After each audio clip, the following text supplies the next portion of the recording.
America president Donald Trump, Israel ప్రధానమంత్రి Benjamin నెతన్యాహుకు మధ్య సంబంధాలు బెడిశాయా అంటే అవుననే అంటున్నాయి వైట్ హౌస్ వర్గాలు. ఈ ఏడాది అక్టోబర్ 27న ఇజ్రాయెల్ పార్లమెంట్ లేదా సెనెట్కు ఎన్నికలు జరగనున్నాయి. అయితే ట్రంప్ నెతన్యాహు మద్దతు తెలపకుండా తప్పించుకుంటున్నాడు. ఇక నెతన్యాహును తిరిగి 4వసారి ప్రధానమంత్రిగా ట్రంప్ అంగీకరించడానికి ఇష్టపడటం లేదు. అదే సమయంలో ఇజ్రాయెల్లో నెతన్యాహు రాజకీయ భవిష్యత్పై పలు అనుమానాలు రేకెత్తిస్తున్నాయి. ఇక నెతన్యాహు మరోమారు ప్రధానమంత్రి కావడానికి అందుబాటులో ఉన్న అన్ని అవకాశాలను వినియోగించుకుంటున్నాడు. గత వారం రోజుల నుంచి వెస్ట్ బ్యాంకులో ఉన్న పాలస్తీనా పౌరుల ఇళ్లను కూల్చేసే దౌర్జన్యంగా కబ్జా చేస్తున్నాడు. దీంతో పాలస్తీనియుల కుటుంబాలు రోడ్డున పడుతున్నాయి. మరోపక్క శనివారం నాడు లెబనాన్పై భారీ ఎత్తున వైమానిక దాడులు చేసి డజను మందికి పైగా పౌరులను చంపింది ఇజ్రాయెల్ మిలిటరీ. ఇక ఎన్నికలు దగ్గర పడే కొద్దీ ఆయన తన పొరుగున ఉన్న వెస్ట్ బ్యాంక్, గాజాతో పాటు లెబనాన్లో కొంత భాగాన్ని ఆక్రమించి ఇజ్రాయెల్ను మరింత విస్తరించాలనేది నెతన్యాహు అసలు ప్లాన్. దీని ద్వారా ఎన్నికల్లో లబ్ధి పొందాలనుకుంటున్నాడు. ఆ వివరాలు ఈ ప్రత్యేక కథనంలో చూద్దాం.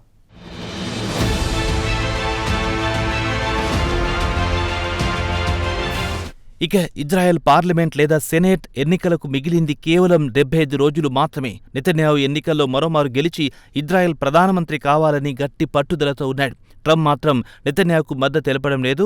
4వసారి నెతన్యాహు ప్రధానమంత్రి కావడానికి ఆయన ఇష్టపడడం లేదు. ఉద్దేశపూర్వకంగానే నెతన్యాహును దూరం పెడుతున్నాడు. మరోపక్క ఇజ్రాయెల్లో ఆయన రాజకీయ భవిష్యత్తు కూడా అగమ్య గోచరంగా మారింది. ఇక యాక్సియస్ నివేదిక ప్రకారం ఇద్దరు నాయకులు 2 వారాల క్రితం వైట్ హౌస్లోని ఓవెల్ ఆఫీస్లో భేటీ అయ్యారు. అప్పుడు ట్రంప్ నెతన్యాహును ఎన్నికల గురించి వాకబు చేశాడు. నెతన్యాహు సర్దుకుని జవాబు చెప్పేలోగా ఆయన సలహాదారుడు మిస్టర్ ప్రెసిడెంట్ ఆయన గెలుస్తున్నాడని చెప్పాడని వైట్ హౌస్ అధికారులు తెలిపినట్లు యాక్సియస్ నివేదికను బట్టి తెలుస్తోంది. అయితే టెల్ అవీవ్ నిర్వహించిన పోల్లో ఆయన గెలిచే అవకాశం లేదని చెబుతున్నారు. అలాగే ట్రంప్ కూడా ఆయనకు మద్దతు తెలపడం లేదు. ఇజ్రాయెల్ ఓటర్లను నెతన్యాహుకు ఓటు వెయ్యాలని కోరడం లేదు. ఉద్దేశపూర్వకంగానే ఆయన తప్పించుకుంటున్నాడు.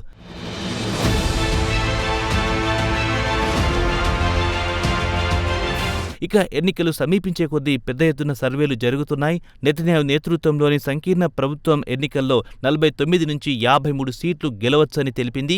అయితే ప్రస్తుతం నెతన్యాహుకు 68 సీట్లతో మద్దతు కొనసాగుతోంది. అయితే ప్రభుత్వం ఏర్పాటు చేయడానికి మ్యాజిక్ ఫిగర్ 61 సీట్లు. ఇక ప్రతిపక్ష పార్టీల విషయానికి వస్తే 67 నుంచి 70 సీట్లు దక్కించుకునే అవకాశాలు కనిపిస్తున్నాయి. ఇక నెతన్యాహు ప్రధాన ప్రత్యర్థి ఇజ్రాయెల్ రక్షణ దళాల మాజీ చీఫ్ ఆఫ్ స్టాఫ్ గాడీ ఐసెన్కోట్ రేస్లో ముందంజలో ఉన్నారు. ఆయన రేటింగ్ కూడా ఎక్కువగా ఉంది. ఇక నెతన్యాహు తప్పకుండా గెలవాలని కూడా లేదు. అయితే అరబ్ ఇజ్రాయెల్ పార్టీల మద్దతు లేకుండా తన ప్రత్యర్థులు ప్రభుత్వాన్ని ఏర్పాటు చేయకుండా అడ్డుకోవడమే తన ముందున్న ప్రధాన లక్ష్యమని నెతన్యాహు భావిస్తున్నారు. ఇక ఏ పార్టీ ప్రభుత్వాన్ని ఏర్పాటు చేయకపోతే నెతన్యాహునే కేర్ టేకర్ ప్రధానమంత్రిగా తదుపరి ఎన్నికల వరకు కొనసాగాలనేది ఆయన ప్రధాన ఉద్దేశంగా కనిపిస్తోంది.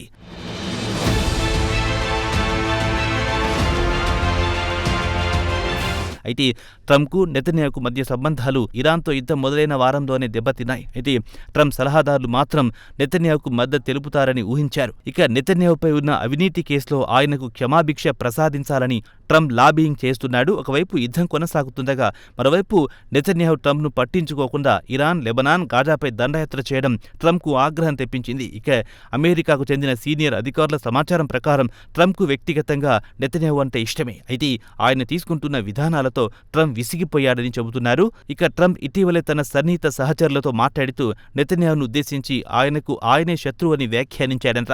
ఇక తాజాగా ట్రంప్ గాజాలో తిరిగి శాంతిని పునరుద్ధరించడానికి గాజా బోర్డ్ ఆఫ్ పీస్ ప్లాన్ను నెతన్యాహు బహిరంగంగానే వ్యతిరేకించారు. హమాస్ మిలిటెంట్లు ఆయుధాలు త్యజించాలని ట్రంప్ డిమాండ్ చేశాడు.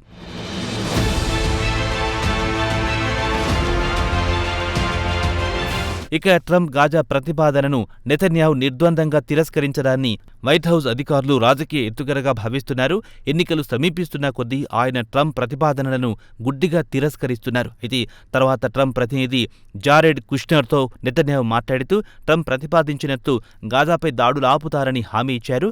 సైనికులను కూడా తప్పిస్తానని కుష్నర్ తెలిపారు. ఇక నెతన్యాహు కుష్నర్కు హామీ ఇచ్చిన తర్వాత నుంచి ఇరాన్కు చెందిన ఐడిఎఫ్ గాజాపై పరిమిత స్థాయిలో దాడులు చేసింది. అలాగే ఎల్లో లైన్ నుంచి తమ సైనికులను వెనక్కి రప్పించింది.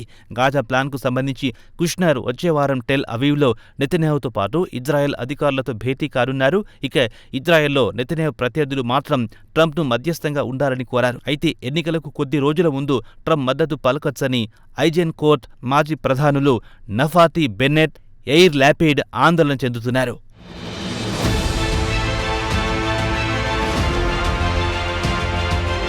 ఇజ్రాయెల్కు చెందిన ప్రతిపక్ష నాయకులు, ట్రంప్ సలహాదారులు, ఇతర స్నేహితులు, డోనర్స్తో పాటు అమెరికాకు చెందిన రాజకీయ పార్టీలను నెతన్యాహుకు మద్దతు తెలపకుండా మధ్యస్థంగా ఉండాలని సందేశాలు పంపుతున్నారు. ఇక అమెరికాకు చెందిన మాజీ అధికారి ఒకరు ఈ ఎన్నికల్లో నెతన్యాహు బాగా వెనకపడ్డాడని, అందుకే ట్రంప్ కూడా జోక్యం చేసుకోకుండా దూరంగా ఉన్నాడని చెబుతున్నారు. ఇజ్రాయెల్లో ఇప్పటికీ ట్రంప్ అత్యంత ప్రజాదరణ కలిగిన నాయకుడు. అయితే గత 3 నెలల నుంచి ఆయన ప్రజాదరణ క్రమంగా మసకబారింది.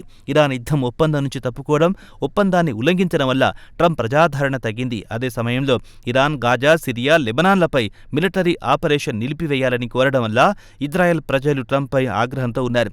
ఇదిలా ఉండగా ఇప్పటికీ 4 సార్లు ట్రంప్ను ఇజ్రాయెల్ ఎన్నికల్లో మద్దతు తెలుపుతారా అని ప్రశ్నిస్తే సూటిగా జవాబు చెప్పకుండా దాటవేశారు.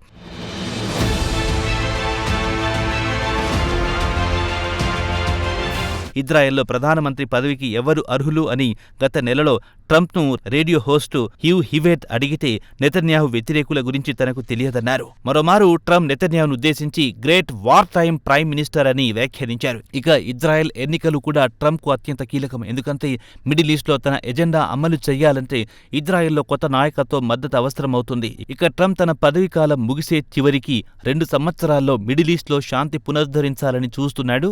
ఇక ట్రంప్ గాజాలో పీస్ ప్లాన్ ముందుకు జరపాలని చూస్తున్నాడు. అలాగే ఇజ్రాయెల్, లెబనాన్ మధ్య చర్చలు జరిపించాలని చూస్తున్నాడు. ఇజ్రాయెల్కు సిరియాకు మధ్య సెక్యూరిటీ గ్యారంటీ, అలాగే ఇజ్రాయెల్కు సౌదీ అరేబియాకు మధ్య శాంతి ఒప్పందం కుదర్చాలని చూస్తున్నాడు. ఇక ట్రంప్ టీం 2019లో ఇజ్రాయెల్లో తలెత్తిన రాజకీయ సంక్షోభం పునరావృతం అవుతుందేమోనని ఆందోళన చెందుతున్నారు. ఆ సంక్షోభం 3 సార్లు ఎన్నికలకు దారితీసింది. మిడిల్ ఈస్ట్లో దౌత్యానికి 1 ఏడాది పాటు వృధా అయ్యిందని వాపోతున్నారు. ఇక వైట్ హౌస్ అధికారులు మాత్రం ఇజ్రాయెల్ ఎన్నికల్లో జోక్యం చేసుకుని గతంలో చేసిన పొరపాట్లను పునరావృతం కాకుండా చూడాలనుకుంటున్నారు. అందుకే ఇజ్రాయెల్ రాజకీయాల్లో జోక్యం చేసుకోమని తేల్చి చెబుతున్నారు.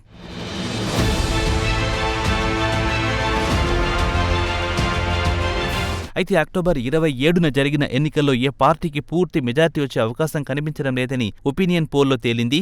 ఐడిఎస్ మాజీ చీఫ్ ఐజెన్ కోర్ట్ 25 సీట్లు గెలుచుకునే అవకాశాలు కనిపించగా ప్రధానమంత్రి బెంజమిన్ నెతన్యాహుకు చెందిన లికుడ్ పార్టీ కేవలం 21 సీట్లకు మాత్రమే పరిమితమవుతుందన్న వార్తలొస్తున్నాయి. ఇటీవలి వారాల్లో జరిగిన పోల్స్లో ఐడిఎఫ్ మాజీ చీఫ్ పార్టీ ముందంజలో ఉండగా నెతన్యాహుకు చెందిన లికుడ్ పార్టీ మాత్రం ఆయనతో సమానంగా లేదు, 1-2 సీట్లతో వెనుకబడింది. రాబోయే రోజుల్లో ఐజెన్ కోర్ట్ ఆధిక్యం మరింత పెరుగుతుందన్న అంచనాలున్నాయి. మొత్తానికి చూస్తే వచ్చే ఎన్నికల్లో అక్కడి పార్లమెంట్ లేదా సెనేట్లో మాత్రం పక్కాగా ఏ పార్టీకి మెజార్టీ వచ్చే అవకాశాలు మాత్రం లేవు. అందుకే నెతన్యాహు వీలైనంత వరకు తన పొరుగున ఉన్న అరబ్ దేశాల భూభాగాలను స్వాధీనం చేసుకుని ఛాంపియన్ అనిపించుకోవాలనుకుంటున్నాడు. అలా అయినా ఎన్నికల్లో గెలవాలని చూస్తున్నాడు. మరి ఇజ్రాయెల్ ప్రజలు ఆయనకు అవకాశం ఇస్తారో లేదో త్వరలో తేలిపోతుంది.